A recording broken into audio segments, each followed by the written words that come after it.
my name is Jared Ogden. I'm with Triumph Systems, and I'm a former Navy SEAL. And I'm Jason Fitzwater. I am co-owner of NNF Training Solutions, and I'm also retired law enforcement of 19 years. Jared, in today's times, it's just, you don't know anymore, and this is called the off-duty ambush. And it's not necessarily geared towards just being off-duty out in the grocery store. A lot of cops, they work off-duty details, where they're working ball games, or they're working a club, or they're working a restaurant, or downtown in a very compact, crowded area. And we've seen recently over the years that officers, they're getting ambushed while they're working off-duty. You're there trying to make a little extra money for your family, and you're getting ambushed. Or you are off-duty, you're in the grocery store, you're in your yard mowing your grass. We've seen this, and you got a cruiser parked in your driveway, and people will come by and shoot at you. So this drill is geared towards getting guys prepared to always be critically mindset of what is happening and their surroundings, and never let your guard down, which is unfortunate because we like to do that, but in today's times, we just can't do that. Well, it's interesting, and ultimately law enforcement is responsible for the overall safety of all of our communities from coast to coast. And every single day, whether you are expecting it or not, officers are put in incredibly strenuous situations that demand split-second decisions be made. And when the unthinkable happens, the community needs to guarantee that their officers were trained appropriately.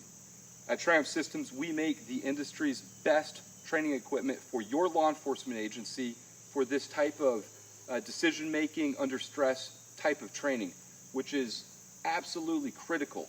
And this type of training will result in fewer unnecessary shootings and fewer lawsuits. Yes, it will. Let's give the drill a go. Let's go. Okay? Oh, that the guy had a little bit too much to drink. I'm the only one working the restaurant tonight. I got some guys that are working.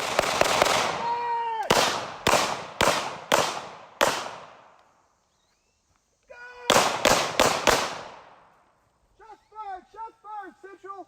I got 2 suspects dead. I need EMS. Let's go check it out. Let's go. So a lot going on. You were threading the needle. Yes. And one thing that I really liked about this drill is how it was initiated with gunfire. Yeah. And in this scenario, real world, your back is turned to the threat, and you're not going to see anything. That your first inclination that something bad is going on is the gunfire. Yeah. So I'm there by myself. Right. Working a detail. Okay. Off-duty detail, and just reacting to gunfire. I don't have a partner there who's yelling gun. And you notice when I engage, I'm yelling gun. The reason being, there's probably cameras at the restaurant or the club. Body camera that I'm wearing. Right. If this was set up and somebody's over here recording it because they want to become, Insta famous or whatever. So verbally, I mean, in our training, threat gun. Okay, right. You're letting everybody know there's a gun involved. So well, there's no argument when it comes time for court. So I get it from the litigation standpoint, 100%. But the other thing is, you don't know who else in the crowd. Yeah. You might have another off-duty guy. Yeah. You might have a cop. You might have a CCW holder. A CCW holder. Exactly. Yeah, exactly. So you're communicating to those people that may be there. You're also communicating to everybody around. Hey, there's a gun, and hopefully people know to get down in that situation. Get down, get out. A lot of times, you see the first initial gunshots, and I'm sure that you've seen this too. People kind of do one of these. Because even though that they're not in law enforcement, their OODA loop is processing too. That's where the whole fight or flight comes kicks in, and most of the time they lay down or they run away. Right. Where we can't do that. No. We got to go towards it and stop the threat. Right. So and that's what we did today. I love putting friendlies. You were threading the needle with the friendlies. And one thing that you'll see on the videos, I'm moving. Right. I'm not getting my feet stuck in the concrete. I'm constantly, and even when I'm moving from this target to that one, you'll see my upper torso will turn, presenting the armor. Right. Even though I'm waiting for the bottom part of my torso to catch up with me, and I'm moving, and I cannot stress how important it is to train moving and shooting. Right. because in a gunfight, you're not going to really plant those feet. Well, unless you just have to because you're behind your cover or concealment, and that's all that you have. But hopefully you back up off of that and use the angles. Right. Well, it was a great drill. Highlights the importance of shoot, move, communicate. Yeah. And, you know, no one thinks it's going to happen to them, but it happens all the time. Yeah. Whether you're off duty, whether you're CCW, permit holder.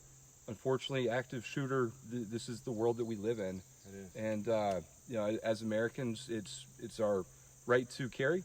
And if you choose to do so, you need to do so responsibly. You got to train consistently. You need to train frequently. This is perishable.